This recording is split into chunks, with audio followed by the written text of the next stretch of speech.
l'ours. Un animal qui fascine l'homme depuis la nuit des temps. Il a été chassé, rejeté, réduit en animal de foire, jusqu'à disparaître peu à peu. Pourtant, les premiers humains redoutaient sa force et vénéraient, tel un dieu, cet animal capable de se tenir debout comme un homme. Cette fascination est-elle due à la capacité d'hiberner de ce mammifère qui nous ressemble tant?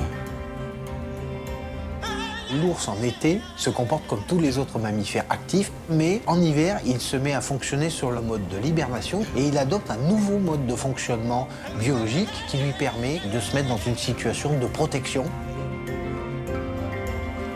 Durant 6 mois, l'ours va vivre un état de léthargie et tous ses organes vont adopter un mode de fonctionnement particulier. Son cœur, tout d'abord, va ralentir le rythme de ses battements.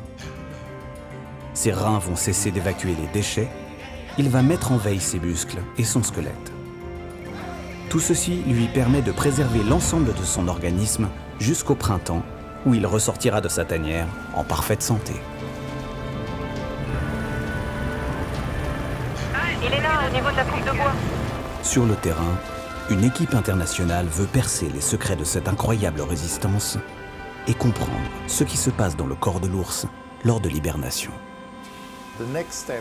La prochaine étape, c'est d'identifier ce processus et à terme, isoler les molécules responsables des mécanismes de protection. Pour cette nouvelle génération de chercheurs, résoudre ces énigmes pourrait révolutionner la médecine. C'est en recherchant dans la nature, dans des modèles qui ont trouvé des solutions, qu'on espère pouvoir les transférer et les utiliser pour l'espèce humaine. Et si l'humanité s'inspirait de l'ours pour découvrir de nouvelles thérapies ?